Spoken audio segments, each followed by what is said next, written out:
നമസ്കാരം, എല്ലാവർക്കും പ്രവാസി മലയാളിയിലേക്ക് സ്വാഗതം. സൗദി അറേബ്യയിൽ കഴിഞ്ഞ ആഴ്ചകളിൽ കനത്ത മഴയാണ് ലഭിച്ചത്. ഞായറാഴ്ച പടിഞ്ഞാറൻ മേഖലയായ ജിദ്ദ, മക്ക എന്നിവിടങ്ങളിൽ അതിശക്തമായ മഴയാണ് പെയ്തത്. ഇതുമൂലം പലയിടങ്ങളിലും വെള്ളക്കെട്ട് രൂപപ്പെട്ടിരുന്നു.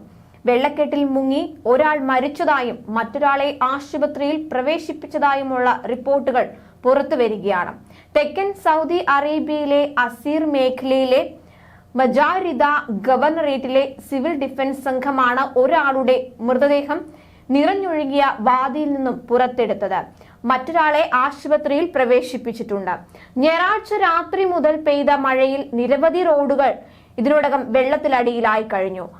മക്ക അൽ ജറാന അൽ ഖുബൈയ റോഡിൽ ഒഴുക്കിൽപ്പെട്ട കാറിലെ യാത്രക്കാരെ സിവിൽ ഡിഫൻസ് അധികൃതർ രക്ഷിച്ചു. ഇവരിൽ ആർക്കും പരിക്കേറ്റിട്ടില്ല.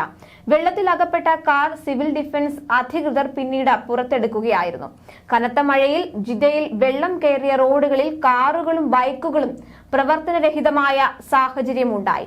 വെള്ളം കയറാനുള്ള സാധ്യത കണക്കിലെടുത്ത് അടിപ്പാതകൾ അടയ്ക്കാൻ സാധ്യതയുള്ളതിനാൽ അതുവഴിയുള്ള യാത്ര ഒഴിവാക്കണമെന്ന് മക്ക പ്രവിശ്യ ഗവർണറേറ്റിന് കീഴിലെ ക്രൈസിസ് ആൻഡ് ഡിസാസ്റ്റർ സെന്റർ സ്വദേശികളോടും വിദേശികളോടും ആവശ്യപ്പെട്ടിരുന്നു.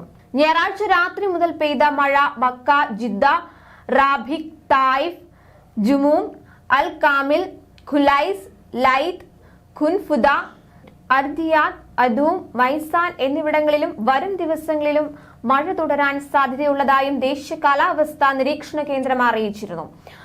ആലിപ്പഴ വർഷവും പൊടിക്കാറ്റും ഉൾപ്പെടെയുള്ള സാധ്യതകൾ പ്രവചിക്കപ്പെട്ടിട്ടുള്ളതുകൊണ്ട് നിരത്തുകളിലെ ദൂരക്കാഴ്ച കുറയുമെന്നും മുന്നറിയിപ്പിൽ പറഞ്ഞിരുന്നു. അതേസമയം കനത്ത മഴയ്ക്ക് സാധ്യതയുണ്ടെന്ന് കാലാവസ്ഥാ നിരീക്ഷണ വിഭാഗമോ മറ്റ് സർക്കാർ വകുപ്പുകളോ മുന്നറിയിപ്പ് നൽകുമ്പോൾ തൊഴിൽ മേഖലകളിൽ ഹാജരാകാൻ ജീവനക്കാരെ നിർബന്ധിക്കരുതെന്ന് സൗദി തൊഴിൽ സാമൂഹിക വികസന മന്ത്രാലയം എല്ലാ സ്വകാര്യ സ്ഥാപനങ്ങളോടും ആവശ്യപ്പെട്ടിരുന്നു. ജീവനക്കാരുടെ സുരക്ഷ അപകടത്തിലാവുന്ന സാഹചര്യത്തിൽ കൂടുതൽ ജാഗ്രത പാലിക്കണമെന്നും അവരെ വീട്ടിലിരുന്ന് ജോലി ചെയ്യിക്കാമെന്നും മന്ത്രാലയം സ്ഥാപനങ്ങൾക്ക് അയച്ച സർക്കുലറിൽ പറഞ്ഞു. കാലാവസ്ഥാ വ്യതിയാനം കാരണം ജീവനക്കാർ വൈകി എത്തുകയോ ജോലിക്ക് ഹാജരാകാതിരിക്കുകയോ ചെയ്താൽ നിശ്ചിത സമയം അവരെ കൊണ്ട് പകരം ജോലി ചെയ്യിപ്പിക്കാവുന്നതാണ്. രാജ്യത്തെ ചില പ്രവിശ്യകളിൽ കനത്ത മഴയ്ക്ക് സാധ്യതയുണ്ടെന്ന് കാലാവസ്ഥാ വിഭാഗം അറിയിക്കാറുണ്ട്. ഈ സമയത്ത് തൊഴിലാളികളുടെ ആരോഗ്യവും തൊഴിൽപരവും സാമൂഹികപരവുമായ സുരക്ഷിതത്വം ഉറപ്പുവരുത്താൻ തൊഴിൽ നിയമം അനുശാസിക്കുന്നുണ്ട്. ഒരിക്കലും ജീവനക്കാരുടെ ജീവൻ അപകടത്തിലാക്കരുതെന്ന് സാമൂഹിക വികസന മന്ത്രാലയം ഓർമ്മിപ്പിച്ചു. കഴിഞ്ഞ ദിവസം ജിദ്ദയിലടക്കം ഏതാനും പ്രദേശങ്ങളിൽ കനത്ത മഴയുണ്ടാകുമെന്ന് കാലാവസ്ഥാ നിരീക്ഷണ വിഭാഗം മുന്നറിയിപ്പ് നൽകിയിരുന്നു. ഇതിന്റെ പശ്ചാത്തലത്തിലാണ് മന്ത്രാലയത്തിന്റെ പ്രസ്താവന. കൂടുതൽ പ്രവാസി വാർത്തകൾക്കായി ഈ ചാനൽ സബ്സ്ക്രൈബ് ചെയ്യുക.